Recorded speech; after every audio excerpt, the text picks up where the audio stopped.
भौवीजाङ्कुरजनना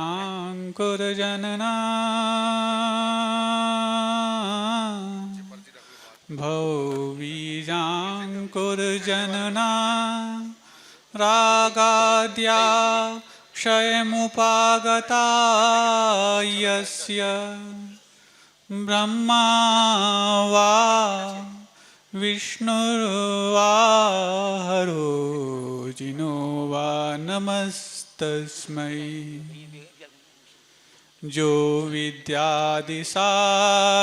सुधी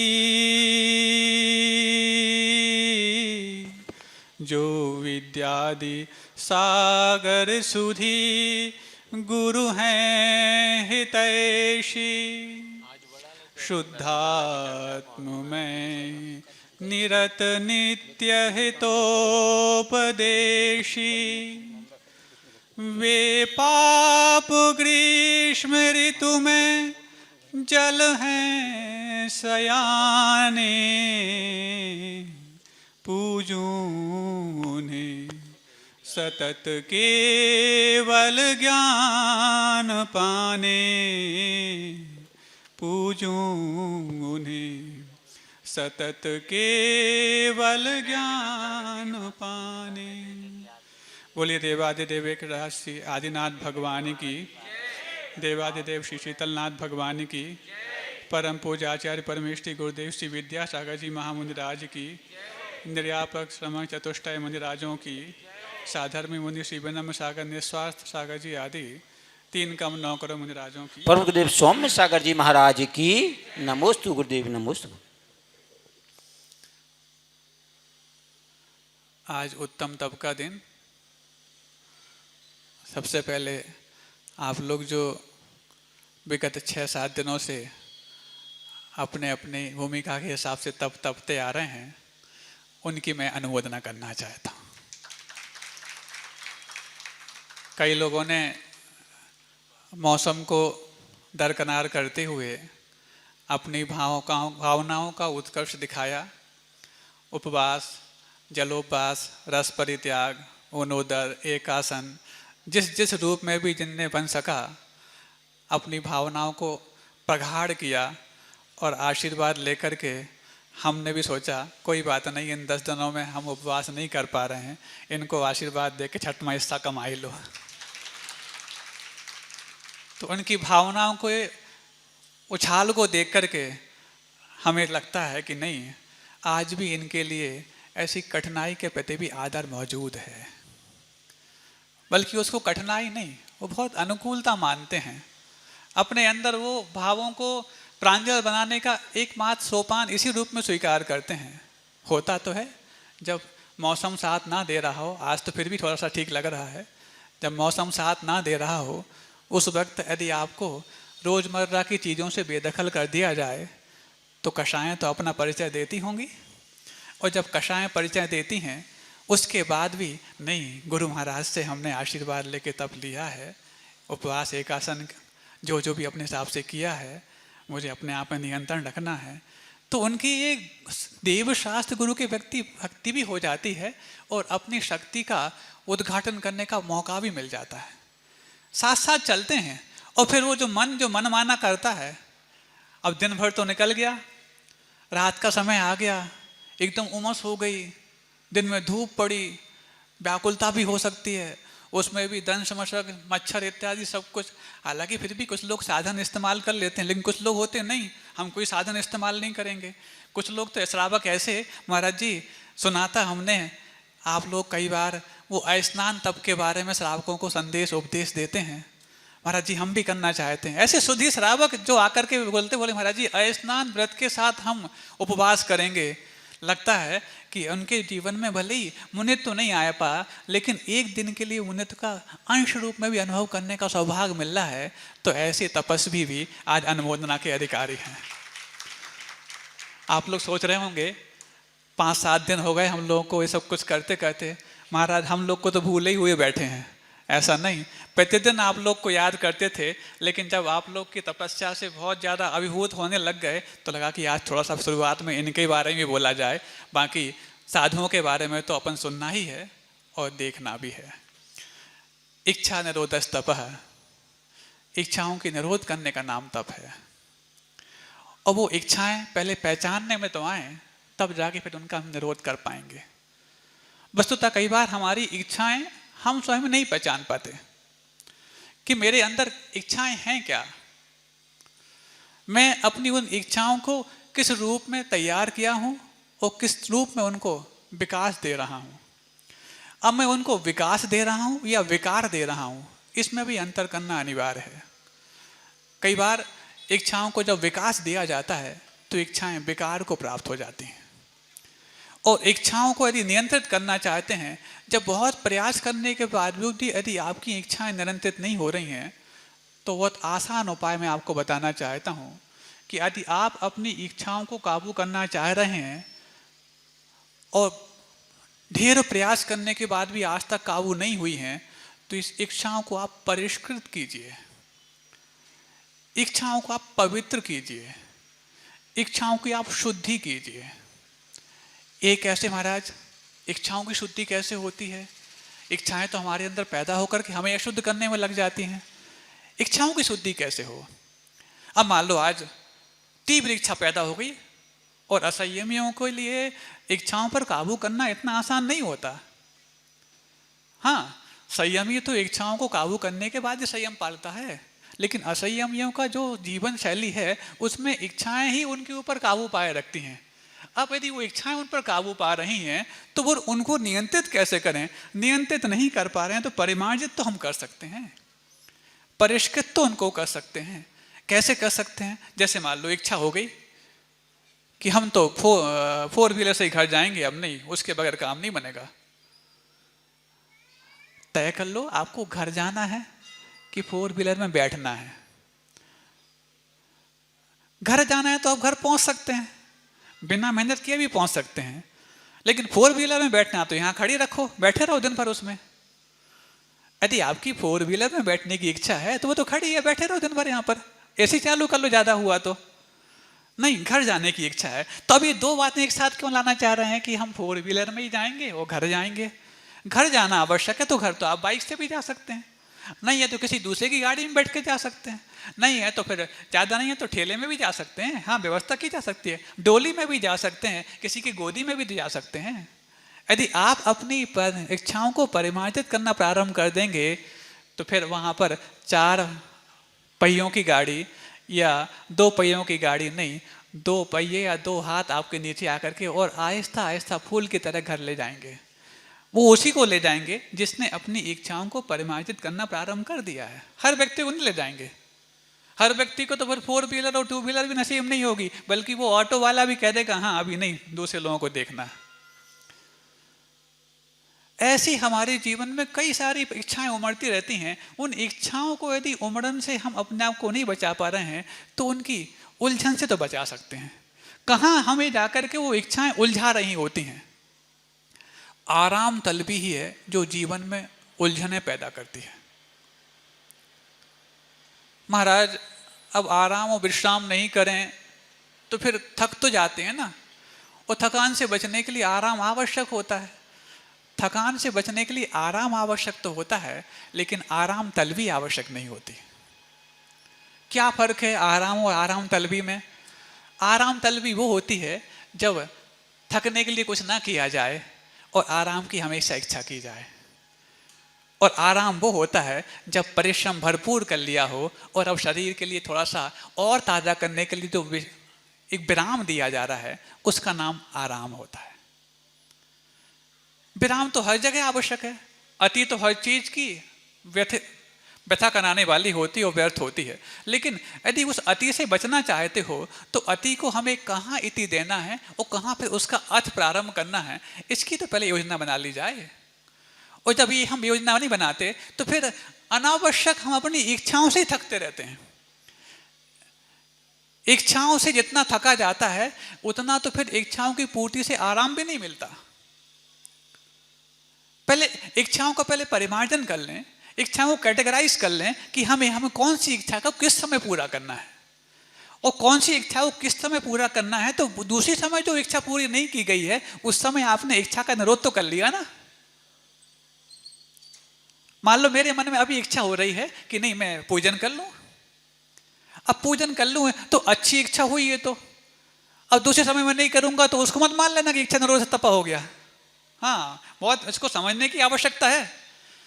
जिस समय मैंने इच्छा पैदा की मेरे अंदर और मैं किसी समय पूरा करूंगा, अन्य समय नहीं करूंगा, तो उस अन्य समय में मैंने उस इच्छा का निरोध कर दिया, वो तप की श्रेणी में आएगा। यदि वो इच्छा आपके लिए किसी अच्छाई के लिए नहीं हो रही है, तो अच्छाई के लिए इच्छा है तो वो तो भावना मानी जाती है, वो तो आपके लिए विकास का सोपान माना जाता है। अब ऐसी इच्छाएं कई प्रकार की हुआ करती है, वो तप भी कई प्रकार के हुआ करते हैं। अब यदि वो इच्छा कुछ रासिक इच्छा है तो उसका निरोध करने का नाम रासिक तप है। कोई इच्छा तामसिक इच्छा है तो उसकी इच्छा करने का निरोध करने का नाम तामसिक तप। महाराज जी बहुत समझ में नहीं आ रहा है, तो उलझन वाली बात हो रही है। हाँ सुन लो, तप भी कई प्रकार के होते हैं। रासिक तप भी होते हैं, तामसिक तप भी होते हैं और सात्विक तप भी होते हैं। रासिक तप क्या? जो हमारे अहंकार को पोषण करने के लिए तपे जाते हैं, हमारे अहंकार को पुष्ट करने के लिए जो हम अपने शरीर को, मन को, वचन को कठिनाई पैदा करते हैं, उनका नाम राजसिक तप होता है। क्यों? क्योंकि उनको करने के बाद जो आपका अहम पुष्ट होगा, अपना अभिमान पुष्ट होगा, वो आपके लिए कहीं ना कहीं अपने कैडर से ऊपर उठाने की इच्छा जो पैदा कर रहा है। मैं पहले अपने आप को रंक मान रहा था, अब मैं अपने आप को कुछ और उससे अच्छा मान लूंगा, इसका नाम राजसिक तप है। अहंकार को झुकाने के लिए तप करना था, अहंकार को बढ़ाने के लिए तप कर लिया, ये राजसिक तप हो गया। तामसिक तप क्या होते हैं? तामसिक तप वो होते हैं, कई बार होता है तामसिक तप, कई बार आप धर्म क्षेत्र में भी कर लिया करते हैं। अब आज साधु को आहार दे रहे हैं, साधु को आहार देते कुछ विघ्न आ गया, अंतराय आ गया, नहीं आज हमारा उपवास रहेगा। ये क्या है? उपवास को तो अनशन को तप माना गया है। अब अनशन को जब तप माना गया है तो फिर उसको तामसिक क्यों कहा गया? देव शास्त्र गुरु की आज्ञा और विधि के बगैर जो हम तप तपते हैं उसका नाम तामसिक तप होता है। हाँ, यदि आप गुरु महाराज के पास जाते, वो आपको आशीर्वाद देके कहते हाँ कर लो, तब तो ठीक है। अब उस वक्त मान लो आपकी किसी असावधानी से अथवा तीव्र कर्म के उदय में साधु को अंतराय आ गया, उनको तो भोजन मिला ही नहीं और आप और बिना भोजन के रह गए, तो जो उनकी आप चर्या में थोड़ा बहुत सहयोगी बन सकते थे वो भी अच्छे से नहीं बने, बल्कि उस दिन तो और अच्छे से खाओ। एक बार खाते तो 2 बार खा लेना। व्रतों की बात नहीं कर रहा हूँ, अन्य समय की बात कर रहा हूँ। एक बार की जगह 2 बार खा लेना, लेकिन आज मैं साधु की चर्या में बहुत अच्छे से सहयोगी बनूंगा, उन्हीं के लिए किसी प्रकार से कोई प्रतिकूलता ना आ जाए, आज उनको आहार नहीं हुआ है, ऐसा यदि उनकी वैयावृत्ति के भाव ले रहे हैं तो आप तप कर रहे हैं। वैयावृत्ति तो अंतरंग तप है, अनशन तो बहिरंग तप है। तो यदि ऐसा नहीं किया और कर लिया, हम नहीं, जब तक दोबारा महाराज के आहार नहीं होंगे तब तक हमारे इस वस्तु का त्याग, वाह, खुद तो बंधे नहीं, महाराज को बांधना चाह रहे। ये तामसिक तप होते हैं। हो जाता कई बार अविवेक में इस प्रकार के तप हम कर लिया करते हैं, लेकिन ये तप वो नहीं कराते जिसकी भावना तब तपते वक्त होती है। कौन सी भावना? कर्म क्षयार्थम तप्यते इति तपः। जो कर्मों को क्षय करने के लिए अपने आप को तपाया जाता है उसका नाम तप है। यही तप मान्य है जैनागम में, बाकी तो तप बहुत से किया जा सकते हैं। तीसरे होते हैं सात्विक तप। सात्विक तप क्या होते हैं? देव शास्त्र गुरु की आज्ञा के अनुसार और जो आगम में विधि बताई है उस अनुसार जो तप किए जाते हैं उनका नाम सात्विक तप है। इसलिए जो गुरुओं के पास जाकर के हम छोटा सा भी संकल्प है, छोटा सा भी नियम है, छोटा सा भी कोई यदि हम कठिनाई अपने जीवन में जोड़ना चाहते हैं, गुरु की साक्षी पूर्वक, देव की साक्षी पूर्वक, शास्त्र की साक्षी पूर्वक, अथवा ये तीनों नहीं है तो जो उन्होंने आगम में विधि बताई है उस आगम की साक्षी पूर्वक मैं यदि करता हूं तो भी वो सात्विक तप माना जाएगा। अथवा यदवा तदवा अपने मन माना करने के लिए कर रहे हो तो पहले तो मन को मनाओ। इच्छा निरोध तप कहा, आपके मन में जो इच्छा हो गई वो कर लिया, इसका नाम तप नहीं। आपने इच्छा से किया है, परवश हो गए करना तो तप है ही नहीं, लेकिन इच्छा पूर्वक भी जो हमें मन में आया वो कर लिया, इसका नाम भी तप नहीं। गुरु के पास आप जाओ, विनय करो, हाँ हम ये करना चाहते हैं, वो पूछेंगे अनुकूलता है? 5-6 दिन हो गए आपके, अनुकूलता बन रही है, मौसम देख लो ऐसा, और देखो जब वो गुरु ऐसा पूछते हैं ना, तो वो 5-6 दिन में जो आपने कुछ खाया पिया नहीं है ना, उनका इतना पूछने से भी एनर्जी आ जाती है। और कुछ लोग आगे बोलते बोले महाराज जी आप लोग पूछ लेते हैं ना ऐसा, तो लगता ही नहीं कि हमारे 5-6 दिन निकल गए।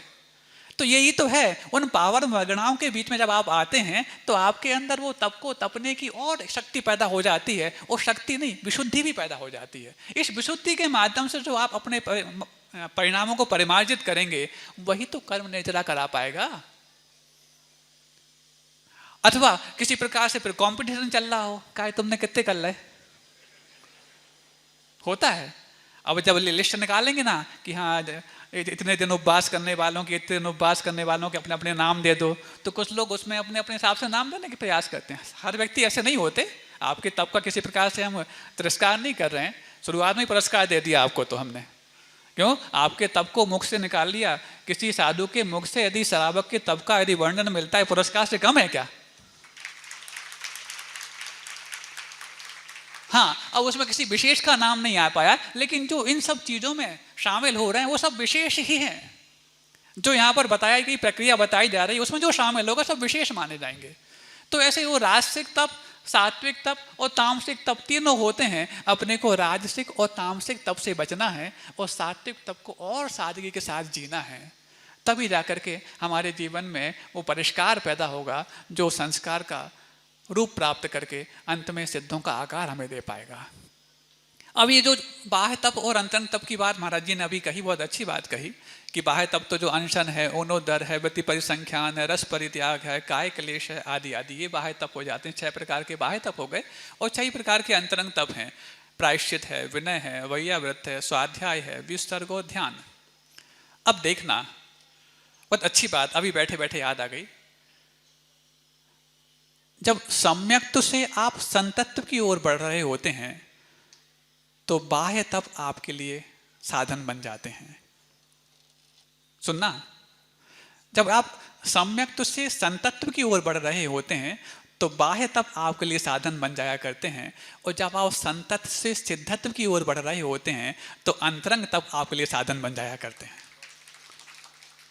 आप घटित कर लेना इसमें।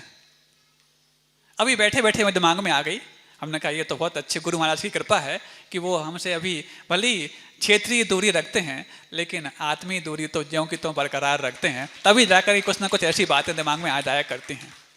तो वो अब देखो, जो सम्यक्त्व है, सम्यक दर्शन यदि हमारे जीवन में आ गया, पता नहीं आता कि नहीं आता, लेकिन जो अपना एक रखते हैं कि नहीं हम तो सम्यक दृष्टि हैं, सम्यक को बहुत पुष्ट करना चाहते हैं।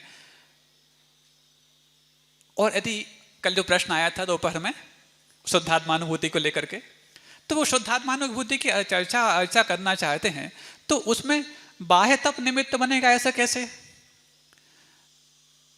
आत्मा की अनुभूति तब तक नहीं हो सकती जब तक शरीर और आत्मा की अनुभूति का भेद आप नहीं पकड़ पाओगे। शरीर की अनुभूति जो हो रही है, उस शरीर की अनुभूति में कब उतार चढ़ाव आता है, ये बाह्य तप को साधन बनाए बगैर आप परख नहीं सकते। अभी जब सारी सुखद अनुकूलताएं बनी हुई हैं, तब जाके शरीर में बैठ करके वो समता रखना बहुत आसान है। लेकिन जैसी थोड़ी सी प्रतिकूलता पैदा करते हैं, तभी जाकर के हमारे अंदर शरीर की अनुभूति ज्यादा जोर पकड़े हुए है, अथवा हम आत्मा के इर्द गिर्द उसको स्पर्श करने का भाव पैदा किए हुए हैं, पकड़ पाते हैं। तो उसके लिए सम्यक्त्व से सिद्धत्व तक जाने के लिए, संतत्व तक जाने के लिए पहले आपको बाह्य तप स्वीकार करने पड़ेंगे। ये बाह्य तप का चोला है कि आपके लिए परिचय सहन करने पड़ेंगे, आपके लिए उपसर्ग सहन करने पड़ सकते हैं, आपके लिए और भी जो कर्मों की तीव्रताएं हैं अन्य अन्य रूपों में जो आती हैं उनको सहन करना पड़ेगा। सब बाह्य रूप में हैं। लेकिन जब संतत्व तो आ गया, लेकिन संतत्व का विकास जब आप करने जाएंगे, अपने आप को और अपने गुण स्थानों के साथ साथ लब्धि स्थानों में विकास करने जाएंगे, फिर आपकी अंतरंग तप की परीक्षा होगी। अंतरंग तप प्रायश्चित है, विनय है, वैयावृत्त, स्वाध्याय, विसर्ग और ध्यान है। प्रायश्चित का मतलब किसी को दंड देने की प्रक्रिया का नाम प्रायश्चित नहीं है, वो तो हमारे परिणामों की निर्मलता को प्राप्त करने का नाम प्रायश्चित है। यदि हमने किसी को दंडित करने के लिए प्रायश्चित स्वीकार किया है या खुद को दंडित करने के लिए प्रायश्चित स्वीकार किया है, दंडित करना और कराना ये प्रायश्चित नहीं बंधु। परिणामों की निर्मलता बढ़वा देना और बढ़ाना, इसका नाम प्रायश्चित है। प्रायः मतलब लोक, और चित्त मतलब मन, मतलब लोक में जितने भी आसपास मौजूद प्राणी हैं उनके चित्त की शुद्धि कर पाए जिस व्यवस्था और जिस प्रक्रिया के माध्यम से। मान लो किसी व्यक्ति से कोई अपराध हो गया और सबको ज्ञात हो गया, तो सबका जो चित्त क्षुब्ध हुआ है, उस क्षुब्ध चित्त को जिस प्रक्रिया के माध्यम से निर्मल बना सकते हैं, उस प्रक्रिया का नाम प्रायश्चित है। हाँ, उस व्यक्ति के प्रति विश्वसनीयता जिस प्रक्रिया के माध्यम से आ सकती है, उसका नाम प्रायश्चित है। चाहे वो किसी प्रकार से कठोर दंड प्रावधान के रूप में हो अथवा किसी और प्रयोगों के माध्यम से हो। अब ये तो ना हो और जो शुद्धता है वो और बढ़ती जाए, और उसको दंडित कर दिया जाए, तो ना वो शुद्ध हो पाया और ना उनका मन शुद्ध हो पाया। अब बात आती है विनय की। अब देखना, इस विनय को तो अंतरंग तप के रूप में स्वीकार करते हुए भी, बल्कि देखा जाए ये विनय तप ही है जो मनुष्य के लिए नहीं तपने के लिए कारण बनता है। बाकी सारे तप, बाह्य तप कपना बहुत आसान। इन बाह्य को बाह्य तप क्यों कहा गया पता है? ये बाहर से देखने में भी आते हैं और बाह्य अन्य मतों में भी ये किए जाते हैं। अनशन हो गया, उनोदर हो गया, पेट से कम खाना, उपवास कर लेना, पंचाग्नि तप तप लेना, काय क्लेश कर लेना, ये तो सब अन्य मतों में भी देखने को मिलते हैं, इसलिए इनको बाह्य तप कहा गया। और अंतरंग तप क्यों? क्योंकि जो आपके बाह्य तप ही हैं जो अंतरंग तप के लिए और प्रज्वलित करने के लिए कारण होते हैं। तो वो अंतरंग तप कौन कौन से हैं? प्रायश्चित है, विनय है, वैयावृत्ति है, स्वाध्याय है, व्युत्सर्ग है और ध्यान। स्वाध्याय का मतलब वो नहीं जो पुस्तक लेके बैठ गए और घंटों तक कर रहे हैं तो हम अंतरंग तप तप रहे हैं। अब पर्यूषण पर्व में देखो तप करने की बात आई, उत्तम तप है, हम उधर और कहना चाहिए वो नहीं कर पा रहे। दिन में 2-3-4 बार खा लेते हैं, गादी भी बैठ के खा लेते हैं, वो गादी बैठ के स्वाध्याय कर ले। स्वाध्याय तो अंतरंग तप माना गया है। ऐसी यदि विवक्षा और विवेचना करोगे तो ना बाह्य तप आ पाया और ना अंतरंग तप आ पाया। स्वाध्याय का मतलब पुस्तक को नीचे नहीं रखना, इसका नाम स्वाध्याय है क्या?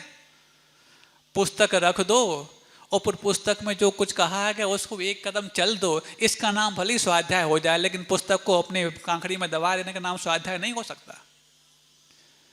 विनय को अंतरंग तप में स्थान दिया गया। बल्कि देखा जाए तो बाकी जो अंतरंग तप 6 हैं उनमें सबसे महत्वपूर्ण अंतरंग तप है तो विनय है। तपसा निर्जरा, चाहिए सूत्र कहा कि तप के माध्यम से निर्जरा होती है, लेकिन विनयो मोक्ष द्वारो ये भी कहा। विनय तो मोक्ष का द्वार है। निर्जरा तो क्रम क्रम से होती चली जाती है और जब संपूर्ण निर्जरा हो जाए तब जाके मोक्ष की बात आती है, लेकिन विनय को तो मोक्ष का द्वार कह दिया गया। मोक्ष का मार्ग तो सम्यक दर्शन, सम्यक ज्ञान और सम्यक चारित्र, इस 3 रूप में है। और मार्ग तो बहुत लंबा चौड़ा हो सकता है और द्वार तो वो होता है जहां प्रवेश करते ही साक्षात वो मंजिल मिल जाती है। जैसे समोसरण का द्वार है ना, समोसरण का मार्ग तो बहुत लंबा चौड़ा होगा, अरिहंत बिहार से लेकर के और शीतल धाम तक भी बन सकता है, लेकिन समोसरण का द्वार तो वो है जहां पर पहुंचते ही साक्षात समोसरण में बीतरागी प्रभु के दर्शन होने लग जाएंगे। तो वो द्वार, विनय को मोक्ष का द्वार कहा गया। मोक्ष का द्वार का मतलब क्या है? वहां पहुंचते ही आपको मोक्ष संबंधी जो कुछ भी अनुभूतियां हैं, निराकुल सुख है, उसका आपके लिए पता लगने लग जाएगा। अब इस विनय को मोक्ष का द्वार कहा, क्यों कहा? इसकी इतनी महिमा क्यों गाई गई? क्योंकि ये मनुष्य मान का पुतला है। इसको बाकी सब कुछ छोड़ना आ सकता है, बाकी सब प्रतिकूलताएं कठिनाइयां अपने साथ जोड़ना आ सकता है, लेकिन मान को छोड़ दे बहुत कठिन है। और मान को छोड़े बगैर विनय आती नहीं। गुरुदेव सारे तपों में इस विनय तप को सबसे प्रमुखता देते हैं और विनय की अलग अलग परिभाषाएं अपनी प्रस्तुतियों के माध्यम से गढ़ते हैं। दृष्टांत आपको सुनाने चाह रहा हूं मैं कि कैसे कैसे गुरुदेव, पपोराजी में जब हम लोग थे 2 साल पहले, तो वहाँ जो पुरानी चौबीसी थी, उस समय हम लोग के पहुँचने के पहले वहाँ पर कुछ जीर्णोद्धार इत्यादि हो रहे थे, तो सारी प्रतिमाएं चौबीसी की अन्यत्र एक स्थान पर स्थापित करके और वहाँ वेदियों का जीर्णोद्धार चल रहा था, लगभग हो गया था। और उस समय गर्मी का मौसम था और वो चौबीसी में जो भी कोठियाँ, मतलब क्या बोलते हैं, वेदियाँ थीं और वो कमरे जैसे थे, वो सब खाली पड़े हुए थे उस समय। और गर्मी बहुत पड़ती, पपोरा की गर्मी तो प्रसिद्ध है, पत्थर ही पत्थर है पूरा, और उसमें भी वो टीकमगढ़ और वो इलाका बहुत अपने आप में गर्म होता है, खजुराहो वाला इलाका। तो गर्मी के समय बहुत संत निवास वहाँ इतना अनुकूल था नहीं, तो महाराज लोग वहीं पर जो वेदियाँ खाली थी वहीं बैठे रहते थे। तो आचार्य भी कई बार वहाँ पर पहुँचते, कई बार नहीं भी आते जहाँ जैसा।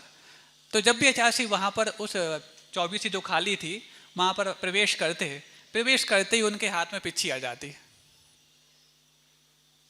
और चूंकि बरामदे से ऐसे चारों तरफ से होकर निकलना पड़ता था, तो उसको अंदर प्रवेश करते ही, जबकि कोई वहाँ भगवान जी विराजमान नहीं है, तो एक बार किसी ने पूछ लिया कि आचार्य श्री ये हाथ में पिच्छी क्यों ले लेते हैं, यहाँ कोई भगवान तो विराजमान नहीं है।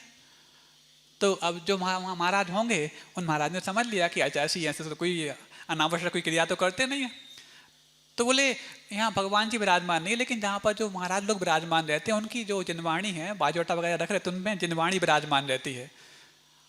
और जिनवाणी जैसी आचार्य को कहीं भी दिख जाए, कितनी दूर से भी दिख जाए, उनके हाथ उनकी पिछी ऊपर उठे वगैरह रहती नहीं।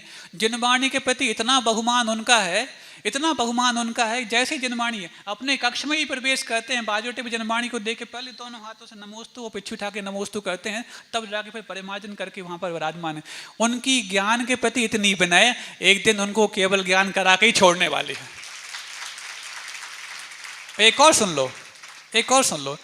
आप लोगों ने जो देखे ना, ये तार के स्टैंड होते हैं जो आप लोग जिनवाणी के लिए लगाते हैं, कई बार महाराजों के पास भी आपने देख लिए होंगे, वो तार के स्टैंड होते हैं, ऐसा स्टेप पर लगा। हाँ ये देखो, ये तार का स्टैंड है। अमरकंटक की घटना है। तो कक्षा लगने वाली थी, हम सब महाराज वहाँ पर मौजूद थे। तो कक्षा के पहले थोड़ी सी व्यवस्थाएं, जो बेंच वगैरह आप जो लगा लेते हैं, ऐसा था। तो मुनि महाराज तो चूंकि इतने संयम और अहिंसा से आचार्य ने उनको पागा है कि वो अहिंसा की बात बिल्कुल एक एक कार्य में अपनी देखने की कोशिश करते हैं। तो जैसे बेंच लगी थी, तो कई बार बेंच मतलब सही स्थान पर नहीं लगी तो हिलती भी है, और गुरुदेव ने हम सबको सिखाया है कि नहीं, यदि कहीं कोई हिल रही है तो उस पर आपको पैर भी नहीं रखना, हाथ भी नहीं रखना, क्योंकि उसके नीचे कोई जीव सूक्ष्म जंतु आ जाए, चींटी आ जाए तो उसका घात हो सकता है, ये अहिंसा नहीं मानी जाएगी। तो हम लोग पहले, सबसे पहले कोई बेंच तैयारी होती है तो उसको पहले देख लेते हैं कि हिल तो नहीं रही है। तो अब हम सब जाके वहाँ बैठ गए। एक महाराज थे, नाम नहीं बताएंगे उनको, वो भी बैठे थे, और उनकी जो बेंच थी जहाँ पर पुस्तक रखनी है वो हिल रही थी। तो साथ में अब पुस्तक भी ले जाते हैं, तो साथ में वो जो स्टैंड महाराज ने बताया ना, वो भी साथ में ले गए थे। तो वो स्टैंड जो था ना, अब वो हिल रहा है तो आसपास कुछ मिला नहीं पैकिंग लगाने के लिए। तो उन्होंने क्या कहा, सोचा कि कोई बात नहीं, स्टैंड की आवश्यक तो है नहीं है। स्टैंड को उन्होंने फोल्ड किया और उसके नीचे लगा दिया। अब इस चीज़ को गुरुदेव ने देख लिया कि ये महाराज जी ने वो स्टैंड वहाँ लगा दिया। तो कक्षा प्रारंभ होने जिसके पहले ही बोलते हैं, ये क्या कर रहे हो आप? बोले कुछ नहीं, वो बेंच हिल रही है, और हिल रही है तो कहीं वहाँ कोई जीव जंतु ना चला जाए, इसलिए मैंने वहाँ लगा दिया स्टैंड की तरह। तो यदि स्टैंड आवश्यक नहीं है तो लिया ही क्यों फिर? और यदि लिया भी है तो ये स्टैंड नहीं, ये जिनवाणी का आसन है। ये स्टैंड तार का स्टैंड नहीं, ये तो जिनवाणी का आसन है। सोचो, जिन गुरुदेव का जिनवाणी के आसन के प्रति इतना बहुमान है, उनका जिनवाणी के प्रति कितना बहुमान होगा, और जिनका जिनवाणी और जिनवाणी के आसन दोनों के प्रति बहुमान है, उनका जिन के प्रति कितना बहुमान होगा। ऐसे गुरुदेव की विनय को देख करके हम लोग अभिभूत हो जाते हैं। उसके बाद से फिर बहुत व्यवस्थित वो महाराज जी भी रहने लगे, उनको देख करके हम लोगों ने अपनी जीवन शैली में सुधार कर लिया कि नहीं, प्रत्येक जिन जिन वस्तुओं का प्रयोग उस जिनवाणी के लिए आवश्यक होता है, वैसे कुछ नहीं होता, बाकी सब तो व्यवस्थाएं आप लोग की रहती ही हैं, लेकिन वहाँ पर भी उसको उतना ही समादर किया जाए, उसकी तिरस्कार से बचा जाए, क्योंकि उसका तिरस्कार एक तरह से आपके मान का सत्कार है, और मान का सत्कार आपकी विनय का तिरस्कार है। तो इस विनय को अंतरंग तपा गया है। सिर्फ माँ जिनवाणी के प्रति विनय ही नहीं, एक छोटी सी बात और याद आ गई। गुरुदेव सुनाते हैं, क्योंकि उस वक्त इस पूरे मध्य भारत में, बुंदेलखंड में कहो अथवा राजस्थान में, एकांत पक्ष का बहुत बोलबाला था, और जो भी विद्वान हुआ करते थे उनका एक पक्ष के प्रति आग्रह बहुत हुआ करता था। और एक पक्ष के प्रति आग्रह हो फिर भी ठीक है, लेकिन देव शास्त्र गुरु में से सिर्फ मात्र किसी एक के प्रति आग्रह ज़्यादा हुआ करता था। आप समझ रहे होंगे उस बात को। तो एक विद्वान थे, गुरुदेव की विद्वत्ता को देख करके उन्होंने वहाँ पर आना जाना शुरू तो किया, लेकिन विद्वत्ता को देख करके तो आना जाना शुरू किया, क्योंकि वहाँ तो वो शास्त्र के प्रति विनय ज़्यादा करते थे, ज्ञान के प्रति उनकी विनय ज़्यादा थी। तो जहाँ भी ज्ञान मिलता वहाँ पहुँच गए, लेकिन वो बहुमान जो गुरु के प्रति होना चाहिए उनके अंदर नहीं आ पा रहा था। एक बार की बात कि शास्त्र स्वाध्याय हुआ, तत्व चर्चा हुई और बस वो उठ करके वो चल दिए। नमोकार मंत्र तो पढ़ा, उठ करके चल दिए। और जैसे ही उठ के चल दिए, उनको ख्याल आया कि जिनवाणी को नमस्कार नहीं किया है। तो जो साथ में थे उनको बोलते हैं, बोले रुको रुको, जिनवाणी के पाँव तो पढ़ लूँ। तो जो उनके साथ वाले हैं वो बहुत अच्छा उनको जवाब देते हैं, बोले जिनके पाँव होते उनके तो तुम पाँव नहीं पढ़ते, और जिनवाणी के पाँव, उनके पाँव पढ़ने की बात कर रहा।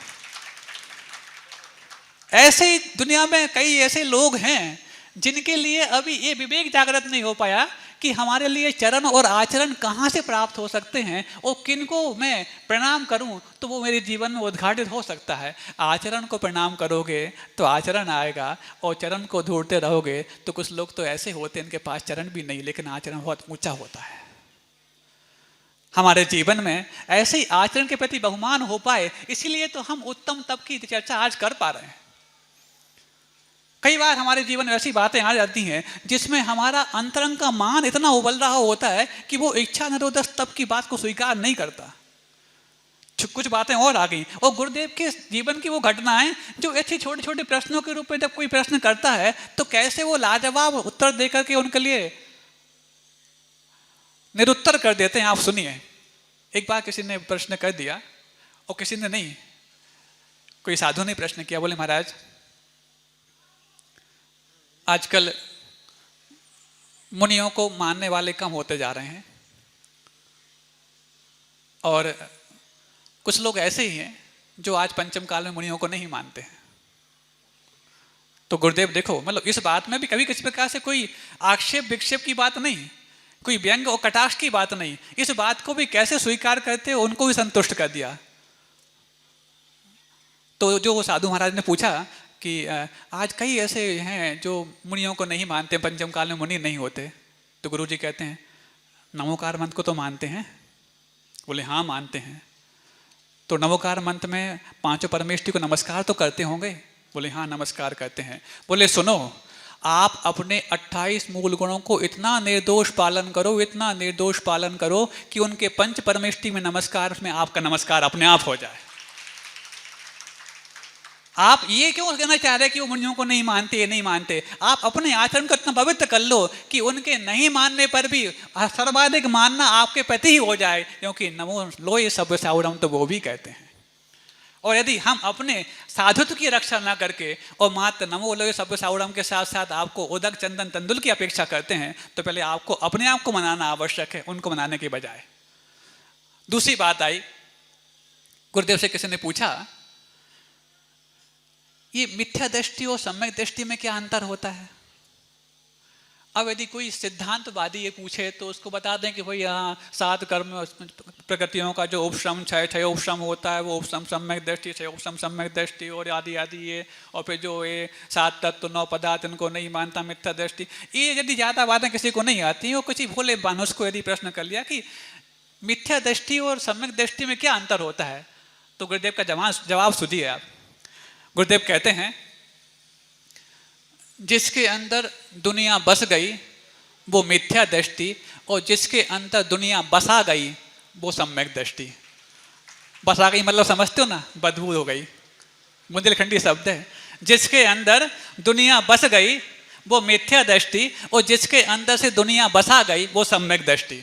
और जो अपने आप को सम्यक दृष्टि मान रहे हैं और दुनिया को बसाने के बजाय बसाने की कोशिश कर रहे हैं, वो अभी सम्यक दृष्टि कहाँ तक हो पाए देखना पड़ेगा। तो ऐसे छोटे छोटे दबावों में गुरुदेव बड़े बड़े प्रश्नों को हल कर दिया करते हैं। एक और बात आई सामने, अब चूंकि बात आई है तो पूरी कर ही लें अपन।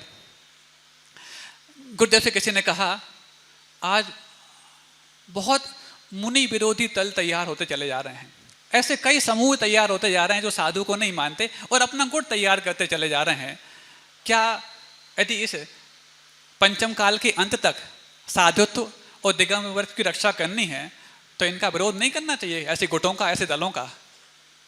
और नहीं करना चाहिए तो फिर हम ये अपेक्षा क्यों करते हैं कि पंचम काल के अंत तक बीतरागी मुनिराज होंगे, आरिका होगी, श्रावक होंगे, श्राविका होंगी, उनके नाम तक आए हैं वीरांगद आदि, मुनिराज आदि, तो वो कब तक कैसे चलेंगे? अभी तो पंचम काल 2500 वर्ष मात्र निकले हैं, 18,500 वर्ष शेष हैं, और अभी से यदि मुनियों के प्रति ऐसा तिरस्कार के भाव, उनके विरोधों का भाव चलने लग गया तो तब तक कैसे धर्म जीवित रहेगा? आपके लिए उसका विरोध तो करना चाहिए। तो गुरुदेव क्या जवाब देते सुनिए। बोले जो मुनि विरोधी दल तैयार हो रहे हैं उनका विरोध मैं नहीं करता, ऐसा नहीं है। मैं स्वयं मुनि बना और इतने मुनियों को बना दिया, क्या ये विरोध से कम है? इससे बड़ा और जीवंत विरोध क्या हो सकता है कि उनको कह के नहीं करके दिखा दिया कि आज पंचम काल में मुनि होते हैं और उस सजा को दिखाने वाले होते हैं। धन्य है ऐसे आचार्य गुरुदेव जो बिना किसी व्यंग और कटाक्ष के भी अपनी बात को स्थापित करने के लिए मजबूर कर देते हैं।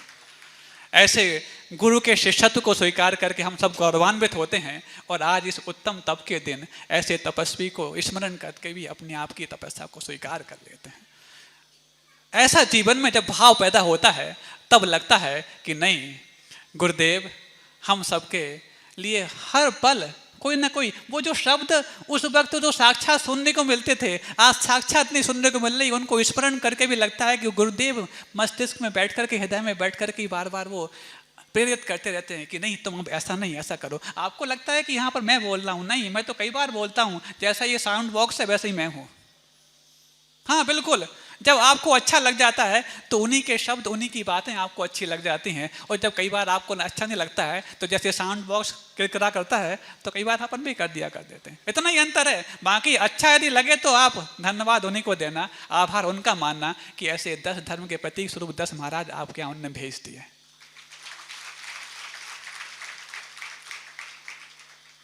क्योंकि जब अब यहाँ पर आए उस समय, उसके पहले की परिस्थितियाँ पिछले 1 साल की बहुत विपरीत थी।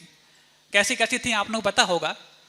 वो जब इंद्र चातुर्मास जब हुआ और आचार्य ने वो उपसर्ग झेले, उस वक्त उनकी विनय ऐसी शरीर की क्षीण काया हो चुकी थी, उस वक्त भी उनकी विनय को देख करके अभिभूत होते थे। उस वक्त हम लोगों को जब उनसे ठीक से मतलब आसन लगाने में बहुत कठिनाई होती थी।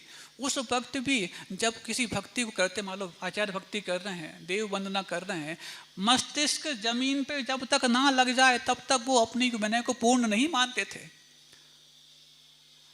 भले ही ठीक से हमारे लिए और किसी क्रियाओं में बैठते नहीं बन रहा हो, लेकिन यदि हमने कोई क्रिया यदि विनय के रूप में स्वीकार की है, चाहे वो तीनों टाइम की भक्तियां हों, प्रतिक्रमण हो, सामायिक के समय आवर्त करने हों, उस वक्त भी ऐसी क्षीण काय होते वक्त भी मैंने अपनी आंखों से देखा है।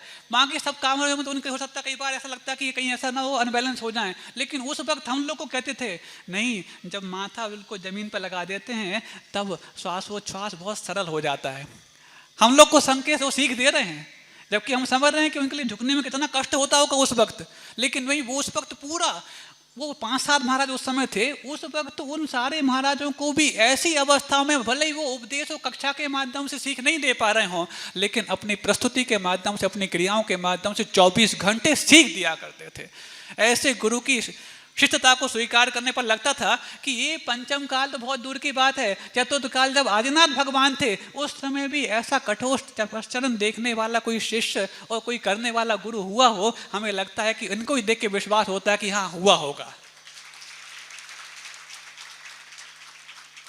अब जब उन्होंने अपने उस जीवन में उठने वाले मन के भाव हैं उनको मनमाना करने से रोकने के लिए कठोरताएं स्वीकार की हैं, तो हम भी अपनी उन कठोरताओं को स्वीकार करके मन के मनमानेपन को छोड़ने के लिए तैयार हो जाएं बंधु। ऐसे उस मनमानेपन को छोड़ने के लिए हम अपने अपने जीवन में भूमिका के हिसाब से तप रहे हैं। एकासन है, उपवास हैं, बड़े बड़े 10-10, 5-5, 4-4, 3-3 उपवास, बेला तेला का संकल्प ले रहे हैं और अपनी सामर्थ्य से बाहर करने का सौभाग्य अर्जित कर रहे हैं। तो सामर्थ्य से बाहर इस शरीर को सुखाना नहीं, इस शरीर के लिए जो जो हमारे लिए पुष्ट करते पहले उनको सुखाना भी अनिवार्य है। इस शरीर के लिए अभिमान से पूर्ण जो करते हैं उन सबको भी सुखाना अनिवार्य है। वो मैं बार बार एक वाली बात कहने में आ जाती है, क्या करूं, क्योंकि गुरुदेव ने जो लक्ष्य और जो स्वप्न आपके लिए देखा है उसको पूरा करने में एक दिन भी यदि मुझे लेट होना पड़ रहा है, आपको लेट होना पड़ रहा है, तो कहीं ना कहीं हम उन गुरुदेव से इंसाफ नहीं कर रहे, ऐसी बात मुझे अंदर पैदा होती है। तो जब जब आप इस मान को पुष्ट करने के लिए चीज़ें जो हैं उनको दूर करते जाते हैं, तब आप तप रहे हैं।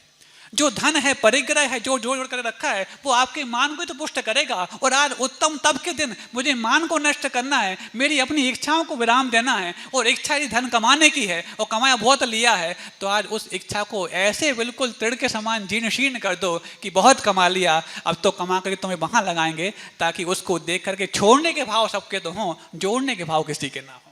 तब जाकर के वो इच्छा निरोध तब सार्थक होने वाला है। यहाँ पर जिन जिनका लग गया वो हजारों वर्ष तक छोड़ने की बात सिखाते रहेंगे पीढ़ियों के लिए।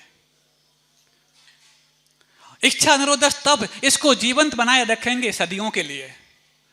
और जिन्होंने ये छोड़ दिया, और छोड़ने के बाद छोड़ना नहीं, सिर्फ मान अर्जित नहीं किया, मान को छोड़ करके गुप्त रूप में भी दे दिया, अथवा कोई बात नहीं दूसरों को प्रेरणा मिल जाए नाम के साथ भी दे दिया, लेकिन जैसे ही बोला और तुरंत चुका दिया, वो भी एक तप रहे हैं इन पर्युषण पर्व के दिनों में। और जिनके अंदर भाव उठ रहे हैं, लेकिन दूसरे के मात्र भाव उठते रोक देते हैं, थोड़ा सा और अपने भावों को उठान दें, वो भी तप सकते इन पर्युषण पर्व में, बिना कुछ एकासन उपवास किए हुए। एक बात आई बीच में, बहुत अच्छी बात मैं कहना चाहता हूँ। जो आप लोग प्रतिमाएं इत्यादि के बारे में जागरूक हो गए हैं, चाहे वो सहस्कुट की छोटी प्रतिमाएं हो, बड़ी प्रतिमाएं हो, समुद्रण की प्रतिमाएं आदि आदि। एक बात सुनी थी, कल ही वो शाम को ताजा हुई, और मैंने सोचा कि यदि कल मौका मिलेगा और याद आ गई तो मैं बोल दूंगा उसको। आपके घर में मेहमान जब आते हैं तो मेहमानों के लिए आपको सिंहासन, सोफा है, डनलप है, और जो कुर्सी, चेयर आदि आदि सब कुछ देते हैं। क्यों? उनका प्रथम सम्मान तो आप उनको उच्च आसन के रूप में देकर के मानते हैं। होता कि नहीं होता? चौके में भी जब आपके महाराज पहुंचते हैं तो सबसे पहले भक्ति क्या कर, उच्च आसन ग्रहण कीजिए, नहीं बोलते क्या? तो जब मेहमान को, मुनि महाराज को भी उच्च सिंहासन, उच्च आसन देकर पर उनका पहला सम्मान माना जाता है। और यदि आप भगवान को विराजमान करना चाह रहे हैं और बिना सिंहासन और बिना वेदी के करना चाहो, तो क्या उनका सम्मान माना जाएगा? एक बात आप समझ लीजिए, एक सुनी थी बड़े महाराज जी के मुख से, उन्होंने ये कहा था कि यदि आप बीतरागी जिनेन्द्र भगवान का जो सिंहासन प्रातिहार पर विराजमान है, सिंहासन पर विराजमान है, ऐसे उच्च सिंहासन पर विराजमान जिनेन्द्र भगवान का यदि आप स्मरण करते हैं अथवा पूजन करते वक्त भाव भा रहे हैं कि भगवान मैं आपको उच्च सिंहासन, वो साक्षात जो समुद्रण में होता है उसमें देख करके अपनी आंखों को धन्य कर रहा हूं, अपने भावों को धन्य कर रहा हूं, ऐसा करते हैं, तो उस जिनेन्द्र भगवान को उच्च स्थान, उच्च आसन देने का जो भाव है आपके जीवन में उच्च स्थान और उच्च आसन के लिए कारण बनता चला जाता है। और ऐसे प्रयोग हुए हैं और कई बार ऐसे परिणाम देखे भी गए हैं, जिन्होंने इस प्रकार की भक्ति भाव और अंदर से कहने चाहिए अपने परिणामों को उज्जवल बनाया है कि भगवान और जो हमारे लिए पंच परमेष्ठी हैं उनको उच्च आसन पर विराजमान होते हुए देखा है अथवा किया है, उनके जीवन में जीवन की उच्चता अपने आप आने लग जाती है। ये बिल्कुल सच बात बता रहा हूँ, कोई आपके लिए कुछ लोहाने की बात नहीं कर रहा हूं, ऐसा हुआ है।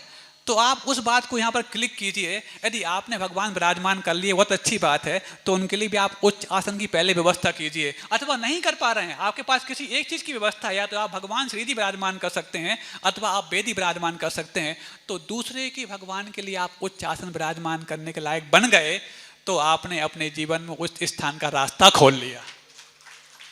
आप प्रतिमा नहीं दे पा रहे, कोई बात नहीं, दो में से कोई एक, मान लो वो उतनी राशि आपकी सहस्कुट की छोटी प्रतिमा की है, उतनी राशि वेदी छत्र समर भावमंडल की है, तो जो व्यक्ति छत्र समर भावमंडल वेदी दे रहा है, मतलब प्रातिहार तैयार कर रहा है, भले ही प्रतिमा किसी ने विराजमान की हो, तो दूसरों की प्रतिमा के लिए, दूसरी और अपनी नहीं होती प्रतिमा, कहने में आ रही है, किसी दूसरे ने प्रतिमा की न्योछावर राशि दी, लेकिन आपने उस प्रतिमा के लिए यदि आसन दे दिया, तो आपने अपने जीवन में उस स्थान का रास्ता खोल लिया। और यदि साथ में देगा तो बहुत अच्छी बात है। जिन जिन ने अपनी अपनी प्रतिमाएं दी हैं, पहले वो अपने अपने उच्च आसन की व्यवस्था भी कर लें, क्योंकि आसन पहले दिया जाएगा, भगवान बाद में विराजमान होंगे।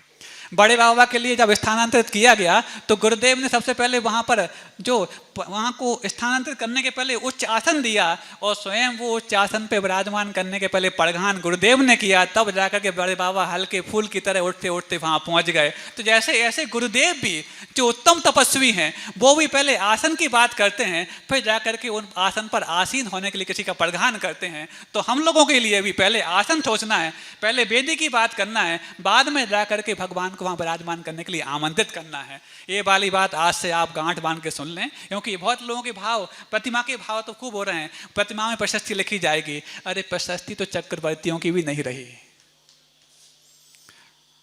जब वो भरत चक्रवर्ती वहां पहुंचता है विंध्याचल पर्वत पर, और जब उसको देख के हैरानी हुई कि मैं तो अपने यहाँ इतना 6 खंड को जीत करके, वो भी बाहुबली को जैसे तैसे जीत करके यहाँ पर आया और प्रशस्ति लिखने की बात लेकर आया, यहाँ पर तो प्रशस्ति लिखने का स्थान ही नहीं है। तब उसको समझ में आया कि कोई बात नहीं, समझ में असंयमी के समझ में जल्दी नहीं आती, बोले कोई बात नहीं, नहीं है स्थान तो एक को मिटा दो दूसरे की लिख लो। उसने ये गलती कर ली और उसकी गलती पर आज तक अपन हंसते आ रहे हैं।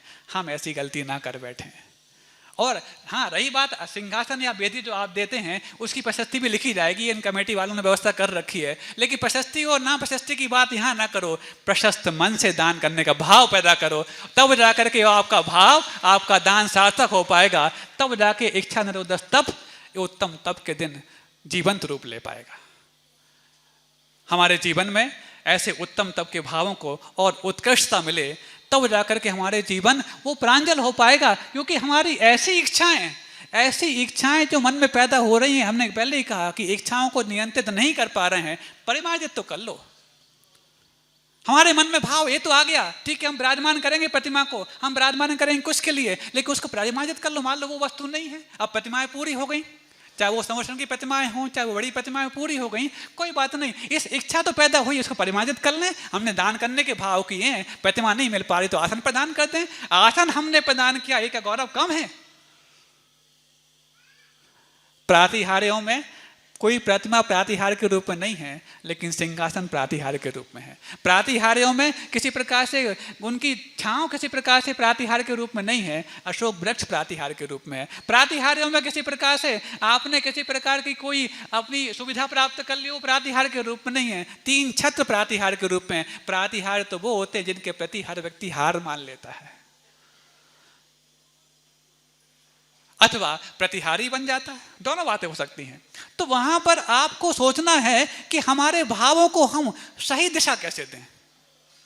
अरे जब ट्रेन छूट चुकी है, अंतिम भी डिब्बा मिल रहा है और डंडा पकड़ के चढ़ने का भी सौभाग्य मिल रहा है, तो चूकना नहीं तो 1 साल बाद वो ट्रेन को जाते देख करके उसमें यात्रा जो कर रहे होंगे उन यात्रियों को देख करके अपने आप को अफसोस बहुत कराओगे। अभी अफसोस नहीं, एहसास कराओ और अवसर को चूर मत जाओ। जिस रूप में भी आपको मिल रहा है अवसर ले लो, क्योंकि अब तो वो लहर आ गई है कि अब तो अवसर को लूटने की बात है, लुभाने की बात नहीं है। और जिन ने रोज प्रतिदिन आप देख लो, जिनने राशि बोली, कल बोली आज जमा, परसों बोली आज जमा, बड़ी बड़ी राशि भी जो परसों देखो कितने अच्छे भाव ने बताए थे कि उन व्यक्ति ने बहुत सहज कहा कि कोई बात नहीं, मैं अभी नहीं कर पा रहा हूँ, तो प्रतिमा कोई दूसरा लेना चाहता तो ले ले। परसों स्वीकार की और कल पूरी राशि जमा हो गई और कुछ और एक्स्ट्रा के साथ जमा हो गई, बेदी के साथ जमा की, छत्रमल ब्राह्मण के साथ जमा की। 25 की प्रतिमा मात्र उन्होंने खाली की, लेकिन 51 के साथ पूरा का पूरा कंप्लीट सेट दान कर दिया और पूरी राशि जमा कर दी। ऐसे भावों को भी हम पहचान सकते हैं, और पहचान रहे हैं तो उनको अनुमान लगा कर अपने जीवन में उतार भी सकते हैं। ऐसे भाव, कल त्याग का दिन है, कल महाराज लोग तो बोलेंगे, और यदि समय मिल गया तो 2-5 मिनट का समय मैं भी ले सकता हूँ, समय मिल गया तो जरूरी नहीं है, क्योंकि त्याग का दिन है। आप लोग थोड़ा सा त्याग का मन बना करके समय का त्याग करके आ जाएं तो भी ठीक हो सकता है। आज इतना ही है, आज जल्दी छोड़ दे रहे हैं। अहिंसा परमो धर्म की, बोधि समाधि परिणाम शुद्धि, स्वात्म उपलब्धि शिव शौक सिद्धि, चिंतामणिम चिंतित वस्तु दाने त्वाम वंदे मानस ममास्तु देवी। इन दान के माध्यम से मात्र हाथ नहीं खुलते, आपके अंदर की कुंठाएं भी खुलती हैं। और यदि आप अपने बच्चों को इन कुंठाओं से दूर करना चाहते हैं तो उनके हाथ में देकर कुछ देना सिखा दो। कई लोग आ रहे हैं यहाँ पर जो बच्चों के माध्यम से दान कराने की परंपरा जीवंत रखना चाहते हैं। बोले हमने तो खूब कर लिया, और इन बच्चों को करवाना शुरू कर देंगे। एक बार यदि इनके छोड़ने की ललक पैदा हो गई तो फिर इस जीवन में बुराइयां तो छोड़ेंगे ही छोड़ेंगे, और अच्छाई में दूसरों को छोड़ करके उनको दान करने का विश्वास भी पैदा कर लेंगे। अहिंसा परमो धर्म की। नमो कार मंत्र के बाद श्रीमती